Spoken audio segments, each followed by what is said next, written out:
Good morning class. आज हम पढ़ेंगे प्रश्नावली 2। ठीक है, उसमें का हमने पहला दूसरा क्वेश्चन देख लिया था। अभी पढ़ेंगे तीसरा प्रश्न पे चलते हैं। देखिए क्या दिया गया है। क्या वर्गमूल 2 समीकरण X square plus 2x minus 4 equal to 0 का एक मूल है। ठीक है, आपको चेक करना है कि ये जो वर्गमूल 2 है वो इस समीकरण का मूल है। ठीक है, तो मूल कब होता है? जब x का ऐसा मान, ठीक है, x का ऐसा मान रखते हैं जिसके x का ऐसा मान रखेंगे जिसके लिए समीकरण के दोनों पक्ष बराबर हो, तो वह मान उस समीकरण का क्या कहलाता है? मूल कहलाता है। ठीक है, तो देखेंगे इसके सॉल्यूशन क्या होंगे। ठीक है, समीकरण दिया गया, समीकरण दिया गया समीकरण है आपके पास x का square plus 2x minus 4 equal to 0। ठीक है, ये पहला समीकरण है।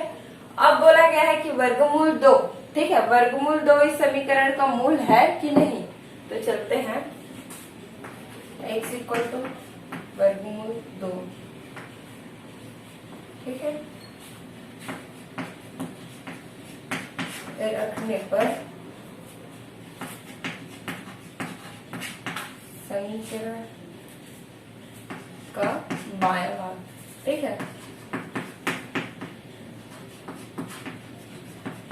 समीकरण का बायां भाग क्या आएगा देखेंगे। x की जगह में क्या रखना है आपको? वर्गमूल 2 रखना है और चेक करना है कि 0 आ रहा है कि नहीं। ये बायां पक्ष ना चेक करेंगे। यदि 0 आ जाएगा, वर्गमूल 2 रखेंगे तो 0 आ जाएगा, तो ये समीकरण का मूल है, और 0 नहीं आएगा तो समीकरण का मूल नहीं है। तो x के जगह में वर्गमूल 2 रखेंगे। ठीक है, x वर्गमूल 2 का वर्ग, ठीक है, प्लस 2 वर्गमूल 2 माइनस 4। ठीक है, इसको आगे सॉल्व करेंगे तो क्या आ जाएगा? वर्गमूल 2 का वर्ग मतलब क्या है? वर्ग वर्गमूल से कट गया, आपका बचा क्या?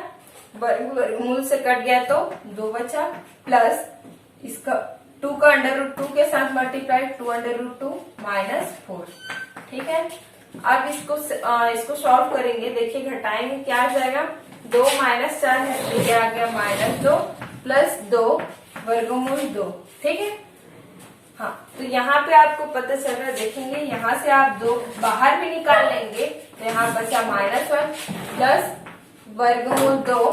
ठीक है, और लिख सकते हैं आगे 2 वर्गमूल 2 माइनस 1। ठीक है, तो देखेंगे समीकरण 1 का बायां पक्ष क्या मिला हमें? 2 वर्गमूल 2 माइनस 1 मिला, और दायां पक्ष जबकि हमें क्या था? हमारे पास 0 था। तो हम बोल सकते हैं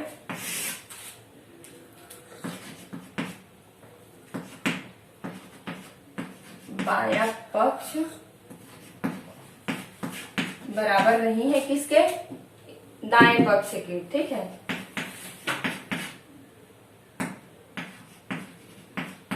बायां पक्ष नॉट इक्वल दायां पक्ष। ठीक है, अतः वर्गमूल 2 समीकरण का मूल नहीं है। ठीक है, बराबर रहता तो समीकरण का मूल होता, नहीं है तो नहीं, समीकरण का मूल नहीं है। ठीक है, ये आपका आंसर हो गया। समझ में आ गया? मूल कब होता है? जब x का मान ऐसा रखते हैं जिसके लिए समीकरण के दोनों पक्ष बराबर होते हैं, तब वह मान उस समीकरण का मूल कहलाता है, और बराबर नहीं होता है तो नहीं कहलाता है। ठीक है, अब चलेंगे चौथा नंबर के प्रश्न पे। देखेंगे चौथा प्रश्न क्या दिया गया है। निम्नलिखित वर्ग समीकरण का गुणनखंड करके उनका मूल ज्ञात करना है। ठीक है, तो इसमें का पहला प्रश्न देखते हैं क्या दिया गया है। 9x square minus 3x minus 2 equal to 0। ठीक है, ये आपका एक वर्ग समीकरण दिया गया है। ठीक है, क्वाड्रेटिक इक्वेशन है ना, इसका हमें क्या करना है? गुणनखंड करना है, और गुणनखंड करके उनका मूल पता करना है। ठीक है, तो चलिए देखते हैं इसका गुणनखंड कैसे निकालेंगे।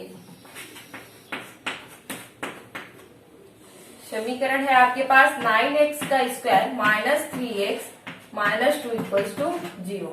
ठीक है, अब देखेंगे वर्ग समीकरण को कैसे हल करते हैं, है ना। तो ये जो बीच वाला पद होता है उसको ऐसे दो भागों में बांटना रहता है। ठीक है, जिनको जोड़े या घटाए तो ये बीच वाला पद आए। ठीक है, और गुणा करें तो ये पहले और लास्ट पद के गुणनफल के बराबर आए। ठीक है, तो चलिए देखेंगे बीच वाला पद को दो भागों में बांटेंगे। जो पहले जोड़ेंगे या घटाएंगे तो -3x आएगा और गुणा करने पर इन दोनों के गुणनफल के बराबर अर्थात 9x का वर्ग इंटू 2, है ना। तो कितना आ जाएगा 18x का वर्ग आना चाहिए। ठीक है, तो याद करेंगे क्या आएगा। 6 में 3 घटाएंगे तो 3x आएगा, है ना। और 6 तिया 18, दोनों का गुणा करेंगे तो 18 आएगा। ठीक है, तो क्या हो जाएगा आपका, यहाँ पे माइनस लाना है तो ये -6 हो जाएगा और +3x हो जाएगा। ठीक है, और ये -2 गुणा करके देख लेंगे इसको। तो यहां से आप देखेंगे ये तो रहा आपका गुणनखंड कैसे निकालते हैं उसका सबसे पहला पॉइंट। ठीक है, अब इसके आगे इसको सॉल्व करेंगे तो यहाँ पे देखेंगे इन दोनों में कौन सा कॉमन है। ठीक है, कौन सा उभयनिष्ठ निकलेगा उसको चेक करना है। ठीक है, तो देखेंगे क्या निकलेगा। यहाँ पे 6x है, यहाँ पे 9x स्क्वायर है, तो x तो दोनों के पास है कि नहीं, तो x को बाहर निकाल दिए। ठीक है, और क्या निकल सकता है, 3 के टेबल में 9 भी आता है और 6 भी आता है, तो यहाँ से हम क्या निकाल लेंगे, 3 को भी कॉमन निकाल लेंगे। तो ये रहा 3x कॉमन निकल गया, आपके पास बचा क्या 3x निकल गया, तो अंदर में बचा 3x, x का मल्टीप्लाई x स्क्वायर और 3 का मल्टीप्लाई 9, और माइनस है तो माइनस डाल देंगे। यहाँ से आपका x तो कॉमन निकल गया है, एक ही x था जो बाहर निकल गया है, तो बचा आपका 6। अब 6 में देखेंगे 3 तो कॉमन है ना, 3 तो बाहर निकल गया है, तो 3 में 2 का मल्टीप्लाई करेंगे तो 6 आएगा। फिर यहाँ से हमें इसी के जैसा लाना है दूसरा ब्रैकेट भी। ठीक है, 3x माइनस 2, तो 3x माइनस 2 ही है, तो यहाँ पे +1 कॉमन निकाल देंगे। ठीक है, अब इसको क्या लिख सकते हैं देखेंगे, 3x माइनस 2, 3x माइनस 2, ये दोनों उभयनिष्ठ निकलेंगे तो बचेगा क्या देखेंगे 3x माइनस 2 और अंदर में बचा 3x + 1, ये आपका 0। ठीक है, अब यहाँ से आप लिख सकते हैं 3x माइनस 2 इक्वल टू 0 या 3x + 1 इक्वल टू 0, दोनों के 0 के इक्वल होगा। ठीक है, अब हमें क्या निकालना था, मूल निकालना था। ये तो रहा आपका गुणनखंड।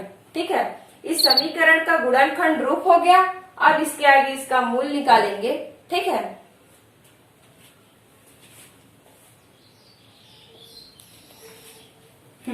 अब इसके आगे इसका मूल निकालेंगे तो देखेंगे क्या होगा। तो इसको पहले एक इक्वेशन को 0 के इक्वल ले लेंगे, फिर दूसरा को ले लेंगे। ठीक है, समीकरण में से इतना को 0 के इक्वल ले लिए। अब देखेंगे यहाँ से x का मान निकालेंगे तो क्या आएगा। अब देखें क्या आया है, 3x माइनस 2 इक्वल्स टू 0, और लिख सकते हैं 3x + 1 इक्वल्स टू 0। ठीक है, तो एक एक को लेके चलेंगे। देखेंगे 3x माइनस 2 इक्वल 0 करेंगे तो यहाँ से हम x की वैल्यू निकालेंगे, क्या मिल जाएगा देखिए 3x इक्वल टू 2, और x का वैल्यू निकालेंगे तो यहाँ से x इक्वल टू 3 को भी इधर ट्रांसफर करेंगे 2/3। ठीक है, यहाँ पे गुणा में था तो इधर आके भाग में हो गया। ठीक है, x का एक मान मिला 2/3 और x का ये वाला देखेंगे, इसको लिख सकते हैं 3x + 1 इक्वल टू 0।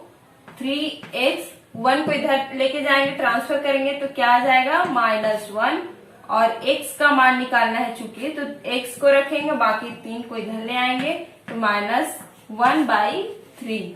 तो इस तरीके से हमें x का 2 मान मिल गया, एक 2/3 और एक -1/3। तो यही उसका क्या है, मूल है। यहाँ पे लिख लेंगे,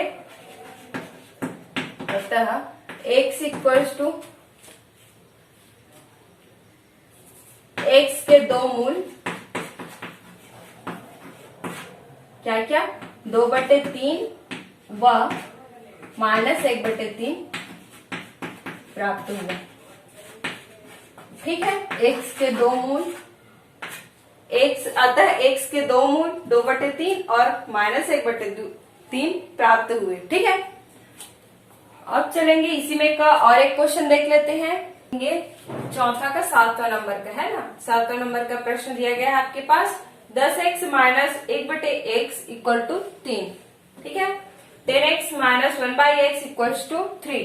तो चलिए इसको सॉल्व करते हैं। तो सबसे पहले इसको सॉल्व करेंगे, लिख लेते हैं एक बार, 1/x = 3। यहां से देखिए इसको सॉल्व करने के लिए सबसे पहले क्या करेंगे, इस नीचे वाले का एलसीएम निकालेंगे। इसके नीचे में कुछ नहीं दिया है तो हम लोग मान लेंगे 1। ठीक है, अब इसका एलसीएम निकालेंगे तो क्या आ जाएगा, 1 और x का एलसीएम x। ठीक है, अब 1 को x को 1 से डिवाइड करेंगे तो x आएगा, x को 10 से मल्टीप्लाई कर देंगे 10x से, तो ये आ गया 10x का वर्ग -1 = 3। ठीक है, इसके आगे सॉल्व करेंगे तो ये आपका हो जाएगा 10x का स्क्वायर -1, x इधर आके मल्टीप्लाई हो जाएगा, इधर डिवाइड में है तो ये हो जाएगा 3x। इसको भी आप लेफ्ट साइड में लेके आ जाएंगे तो क्या आ जाएगा आपके पास, 10x स्क्वायर -3x - 1 = 0। ठीक है, अब ये आपका एक वर्ग समीकरण का रूप है ना। अब इसको आगे और सॉल्व करेंगे, गुणनखंड के रूप में लाएंगे और गुणनखंड रूप लाके उसका मूल निकालेंगे। ठीक है, तो चलिए देखेंगे। गुणनखंड के लिए मैंने क्या बोला था कि बीच वाले पद को ऐसे दो भागों में बांटना रहता है कि उनको जोड़ने या घटाने पर ये बीच वाला पद आता है और उन्हीं दोनों संख्याओं का गुणा करने पर पहले और लास्ट पद के गुणनफल के बराबर आता है। ठीक है, तो चलिए देखेंगे। -3x को दो भाग में बांटेंगे और उनका गुणा करने पर, जोड़े या घटाएं तो -3x आना चाहिए और गुणा करने पर पहला, तो यहाँ पे 10x स्क्वायर -3x - 1 = 0। इसको वर्ग समीकरण, इसको सॉल्व करेंगे गुणनखंड के रूप में। ठीक है, तो अभी मैंने बताया था 10x स्क्वायर बीच वाले पद को दो भाग में बांटना है, मतलब -5x ले लेंगे और +2x। ठीक है, घटाएंगे तो -3x आएगा और गुणा करेंगे तो 10x का स्क्वायर आएगा। ठीक है, अब इसके आगे हम निकाल सकते हैं इन दोनों में कॉमन क्या है, x तो दोनों के पास है और 5 भी दोनों के पास है, तो हम यहाँ से 5x कॉमन निकाल लेंगे। तो आपके पास 5 × 2 करते हैं तो 10 आता है और x का स्क्वायर है तो x ले लेंगे, माइनस इतना पूरा बाहर निकल गया तो ये आ गया -1 प्लस, यहाँ से देखेंगे दूसरा ब्रैकेट ऐसे ही लाना रहता है -1, तो ये 1 हो गया = 0। ठीक है, तो इसको हम लिख सकते हैं, देखिए 2x - 1 और 5x + 1 = 0। ठीक है, अब ये तो रहा आपका समीकरण का गुणनखंड रूप। अब इससे हमें क्या निकालना है, इस समीकरण का मूल पता करना है। तो मूल के लिए क्या करते हैं, देखिए इसको लिख सकते हैं हम 2x - 1 = 0। ठीक है, या 5x + 1 = 0। ठीक है, कोई भी 0 हो सकता है। तो यहाँ से हम x की वैल्यू पता करेंगे तो ये हो जाएगा 2x - 1 को इधर पक्षांतर करोगे तो क्या आ जाएगा +1। x का मान निकालना है तो 2 को भी इधर लाना पड़ेगा, है ना, तो ये हो जाएगा गुणा में है, इधर आके भाग, x का मान 1/2 मिला। या इसको सॉल्व करेंगे तो ये आ जाएगा आपके पास, देखेंगे 5x - 1 हो जाएगा, है ना, प्लस है तो इधर आके माइनस। अब यहाँ से x का मान निकालना है तो 5 को भी इधर पक्षांतर करेंगे तो -1/5। तो इस तरीके से हमें x की दो वैल्यू मिली और यही दोनों वैल्यू उस समीकरण का क्या है, मूल कहलाएंगे। ठीक है, तो आंसर में लिख लेंगे x = 1/2 और x = -1/5 समीकरण के मूल हैं, समीकरण के मूल है या मूल होंगे। ठीक है, मूल है। ठीक है, तो ये तो रहा आपका 7वां नंबर का प्रश्न, चौथा का। ठीक है, इसमें और क्वेश्चंस आपके दिए गए हैं तो आप बना के देखेंगे, नहीं बनता है तो व्हाट्सएप करेंगे, ठीक है। तो आज के लिए बस इतना ही, धन्यवाद।